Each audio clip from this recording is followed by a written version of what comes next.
When I started out doing plumbing, I had zero clients. Zero. I left with my tools and no money. I had no money, and fortunately, my mom was alive and well and healthy, and she was very supportive, and she helped me. She made a contribution towards me buying my first plumbing van that I worked out of. So she helped in a big way, and she had helped in small ways with buying the odd flyers and fridge magnets and all kinds of things in the beginning. A little bit she helped out, yeah. So my mom was an amazing, supportive, loving, kind parent. The only person in my life, actually, who's ever really always been there for me and been. She was my rock, my mom. She was amazing. Best mom on planet Earth. Nobody could ever compete with my mom from being a mom, to me, anyway. So, how I did it, how I got my first, how I got started, got established, or should I say, how I got to where I am right now, where I have a steady flow of work, and I have lots of clients, and I have a good reputation, and I'm busy, and I don't have to do as much marketing and advertising. It's more now about managing people and giving good experiences. The quality service is my marketing tool right now. But in the beginning, it was all about branding and being front of mind and kind of bombarding people with constant, having a brand, selling a brand or a product, and marketing myself as a company, and having so signage on vehicles is very important. So I had signage on my vehicles from day one, and the nice thing with signage, even if nobody has, if they're in traffic and they're busy and they're distracted, or they don't need plumbing right now, or they don't have a pen and paper, and they don't write down your number. But if the fact is you're driving wherever I would go, so every time I would go to a job, or even just go down to the shops in my van, so go take a drive in the van to go buy groceries, I'm advertising. And everyone I drive past will see Wilton Plumbing, Wilton Plumbing, Wilton Plumbing, Wilton Plumbing. And they might, once or twice, they might think, oh, that's interesting, they might not, and they might not even register. But if they see it often, they see the vehicles often enough, and they see different vehicles with the Wilton Plumbing logo and brand, and just see it regularly. Kenilworth, Claremont, Wynberg, Deep River, all the areas I operate in, they're so used to, after 12 years, seeing the Wilton Plumbing vehicles up and down. And I have a lot of clients that tell me, I saw your van here, I saw your van there, I saw your guys busy here. If you stopped outside someone's house, the neighbors might think, oh, let's phone those guys. Dave's using Wilton Plumbing. They must be pretty decent. Dave knows what he's talking about. Or I wonder if I'll phone Dave and see what I'm looking for a good plumber. I wonder what his experience was like. And if they see the vehicle looks decent and clean, that's also a good impression. You don't want something that looks too run down and beat up. But don't buy anything new. That's not as important. It's first impressions here, really.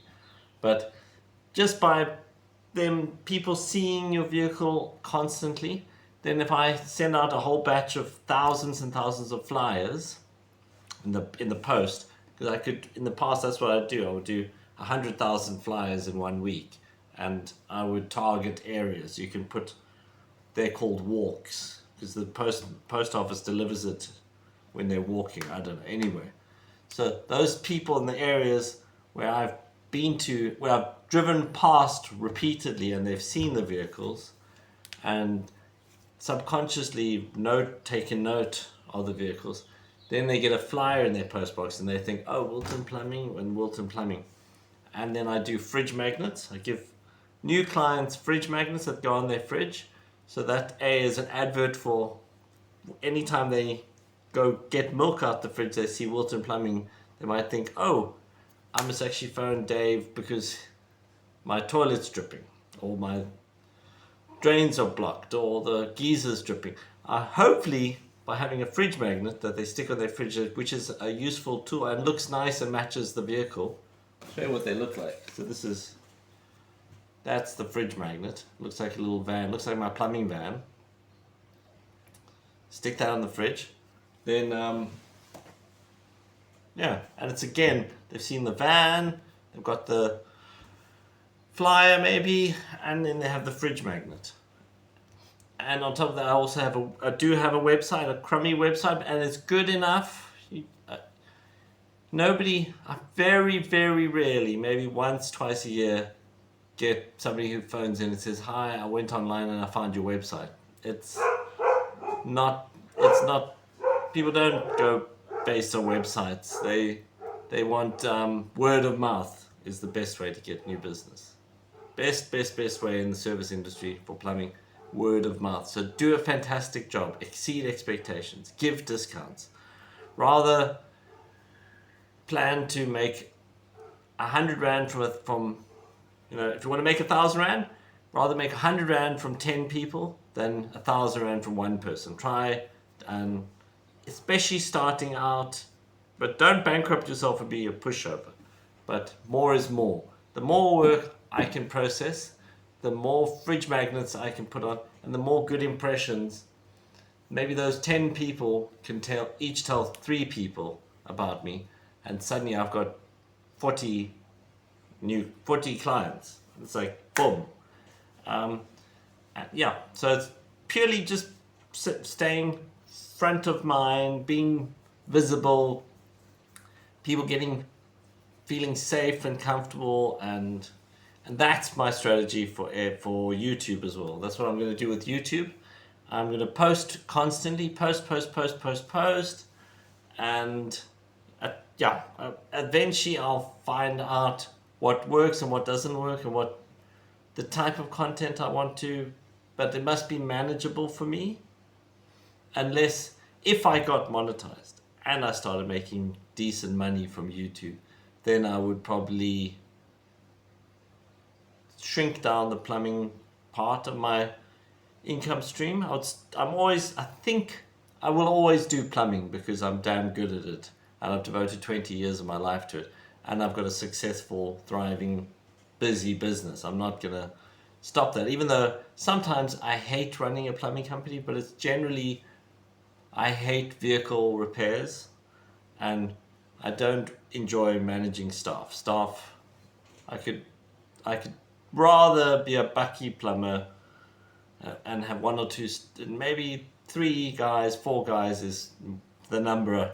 I've got 4 full-time guys now, and that seems to be the magic number. I had 6 teams at one stage and 13, 14 guys, and I hated it. It was hell on earth. It was absolute torture. But I think if I go smaller than 4 guys and myself, I will have a really tough time, and then I really have to turn down a lot of work, and that's not good either. And guys will get hurt and injured and sick and burned out and quit, and they'll be fighting, and yeah. But anyway, so my strategy with YouTube is I'm just going to keep posting, and even if it irritates the living hell out of everyone, and I will get better. I am getting better. I'm getting much more comfortable. I'm going to get to a point where I don't move around as much or make as many funny noises or have any filler words when in between sentences. I'll do more editing. I'll keep things shorter. It's already improving, and there's a lot of growth there, which is exciting. But so my strategy for YouTube is familiarity.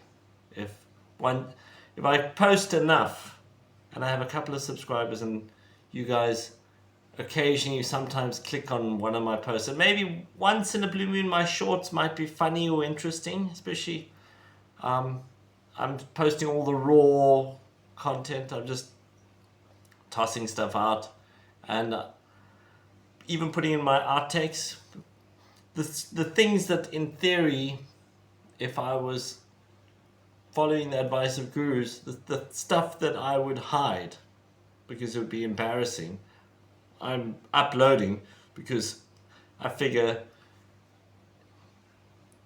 it gets over the nerves. Things I'm terrified of people seeing, me being bad at public speaking, me being nervous, me stumbling over my words, me not knowing what to say, looking insecure, being shy, being nervous. If I post all those things on my shorts, just take it or leave it, and nothing bad happens, nothing bad has happened. Only good things have happened. I've gotten more and more subscribers and more views and more watch hours. And I've also, by the way, I've deleted YouTube app, YouTube Studio. I'm not at the point where I need to be checking my statistics and my stats, and and I don't know if I ever really want to. I've played around with other. Trying to think now what it was that I did. I think it was Facebook. When I started my plumbing company, I did a lot of Facebook marketing. That's the other thing. I was very visible on Facebook. Wilton Plumbing. Everyone who turned on their Facebook would have gotten bombarded by Wilton Plumbing on Facebook in the past. But then I got trolls attacking me.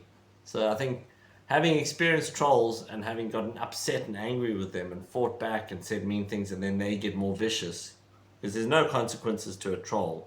They can do and say. The trick is just to ignore them and block them. But I didn't know that.